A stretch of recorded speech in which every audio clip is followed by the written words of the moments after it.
Welcome to October's Indie Game Rundown. This month sees a mix of games that, whilst perhaps not as well known as last month's slate, look set to provide some unique and unusual gameplay experiences. Before we get started, I just wanted to say a big thank you to everyone who continues to support this channel. It means a lot to me that people are interested in listening to my various musings about indie games. For those of you not yet subscribed, make sure to click the subscribe button to stay up to date with all my latest videos. First up for October, we have Carimara Beneath the Forlorn Limbs. In this unusual title, you play the role of Carimara, a small, mute sorceress who communicates via conjuring cards. The game consists of exploring a house and uncovering the various mysteries within, using the cards you conjure to do so. As you can tell by the footage, the game has a very unique look, taking the retro stylings of a PS1 game and washing out all the colour to create a foreboding feel. It's an intriguing title, and even the Steam page feeds into that by being rather cryptic. Carimara Beneath the Forlorn Limbs comes to PC October 6th. Next, we have a more traditional game in the form of Shrine's Legacy, a 16-bit style RPG that is inspired by the games of the SNES era.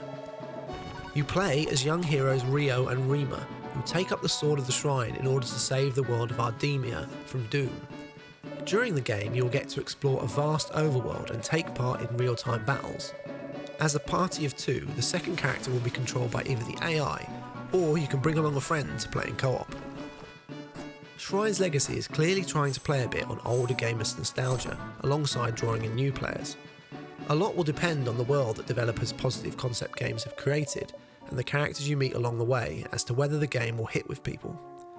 As someone who grew up during the 8 and 16-bit era, it very much appeals to me. And who doesn't love a bit of nostalgia? Shrine's Legacy arrives on PC October 7th. Continuing the theme this month of unusual games, we have Dreams of Another, the next title from famed developers Q Games. In an industry where guns are synonymous with violence and destruction, Dreams of Another looks to turn that on its head by having the player create the world through their shots. The more you destroy, the more you create. From the off, the stunning visuals really grab you, with an otherworldly feeling pervading throughout as you explore the dreams of the two central characters. It's a title that both looks different and will feel very different to play when compared to a lot of other games. Dreams of Another releases on PC, PSVR 2 and PlayStation 5 October 10th. Our next title immediately grabbed my attention when it was first revealed due to an art style that makes the game feel like you are playing a classic animated movie. Yet more nostalgia. Sweet Carole is a chilling narrative horror game that has the player embark on a dark, whimsical tale full of mystery and intrigue. Set in the early 1900s, in an age where the women's suffrage movement has begun to shake the British nation, as Laura Benton, you must locate your best friend Carol Simmons and uncover the dark past behind the Bunny Hill orphanage. As you explore, you discover the fantasy kingdom of Corolla and must tread carefully between the two realms in order to find your way out. Looking to meld traditional fairy tales of princesses with survival horror and old-school platforming, the game is certainly ambitious, and alongside the beautiful art style, it has a good chance of being something special. Sweet Carole comes to all the consoles and PC October 9th. Battlesuit Aces is the next title from Trinket Studios of Battle Chef Brigade fame. Like that title, the immediate thing that grabs you about their latest game is the charming hand-drawn art which gives the game a good amount of character. Ostensibly a card battling RPG, Battlesuit Aces has you recruit, befriend and upgrade mech pilots as you hunt for alien superweapons called relic suits. Card combat seems like it will be familiar to anyone who has played a card battler before, with units played to a board and then you decide who should attack, who should defend and who to replace as the battle progresses. Much like Battle Chef, characters and story play a key role in the game, and as you get to know your crew, they will grow stronger, allowing you to do better in battle. The mix of narrative, characters and card battling alongside the eye-catching art looks like it will provide a compelling experience. Battlesuit Aces stomps onto Nintendo Switch, PC and PlayStation 5, October 7th. So, Heading into the top 5, we have Dispatch, a superhero workplace comedy. I've heard a lot of good things about this game from people who have played the demo, with the most important part being that the comedy works, which is not always the case with comedy games. Managing a team of misfit heroes, you need to strategize who to send to emergencies around the city, making sure to balance office politics, personal relationships, and your own quest to become a hero. Interestingly, the team behind the game have decided to release it episodically, with 2 episodes dropping a week for 4 weeks, stating that they like the conversation and speculation this generates, and the fact it provides bite-sized content that is easier to consume. Episodic content was an experiment I feel ultimately failed, so it'd be interesting to see how Dispatch fares with this release model. Outside of that, the game itself seems very promising. Dispatch Episode 1 and 2 arrived on PC and PlayStation 5, October 22nd. It's always good to see developers try something new in the roguelike space, and that is exactly what Kenny Sun is doing with Ball X Pit. Fusing the classic block-breaking gameplay of Arkanoid with roguelike mechanics, it seems like a no-brainer. For those unfamiliar with Arkanoid gameplay, you are ricocheting balls in order to clear blocks. From the trailer, it seems things get a fair bit more hectic in Ball X Pit, with some sections being reminiscent of bullet hell shooters. As is standard for a roguelike, there will be various classes to unlock and choose from, over 60 ball types to equip and combine, and a persistent upgrade system that is reminiscent of the one used in Loop Hero, where you are placing tiles in a village to provide you with resources to help you delve deeper into the pit. Some of the best roguelikes have gameplay that hits instantly, but continues to develop as you play, and from what I've seen, this title looks to be following that winning formula. Ball X Pit bounces onto all the consoles apart from Switch 2 and PC, October 15th.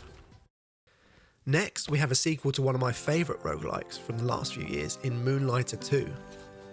Like the first game, you play a shopkeeper who must venture into dungeons to gather items to sell to the townsfolk in your shop. Using the money you earn, you then invest in your friends' businesses to rebuild the town and also unlock upgrades to help you venture deeper into the dungeons.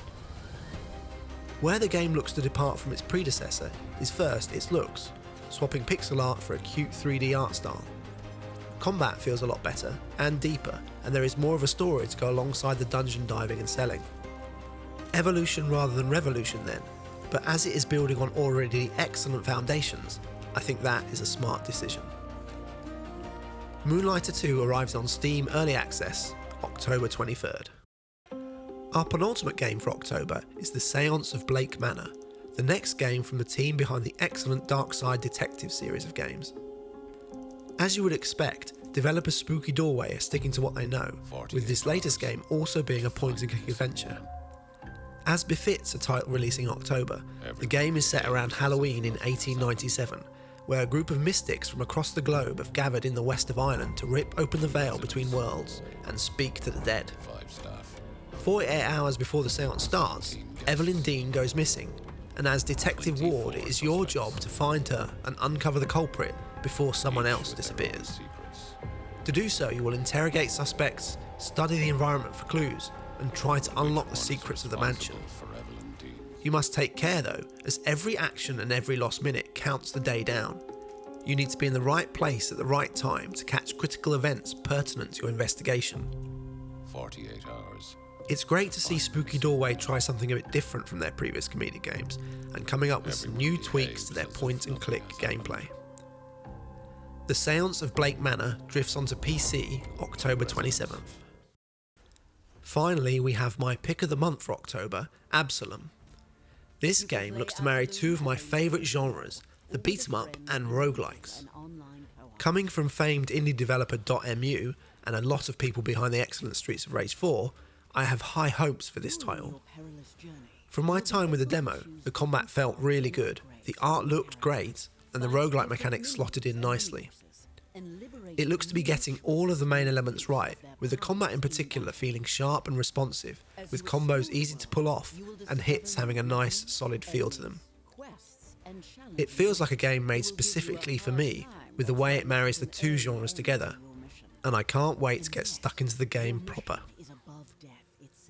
Absolum fights its way to all the consoles minus the Switch 2, and PC, October 9th. That wraps up October. As I mentioned at the top, some unique looking games for this month. Let me know in the comments below which was your favourite and whether I have missed anything. I hope you enjoyed the video. If you did, please consider liking and subscribing. It really helps out the channel and I appreciate anyone who does so.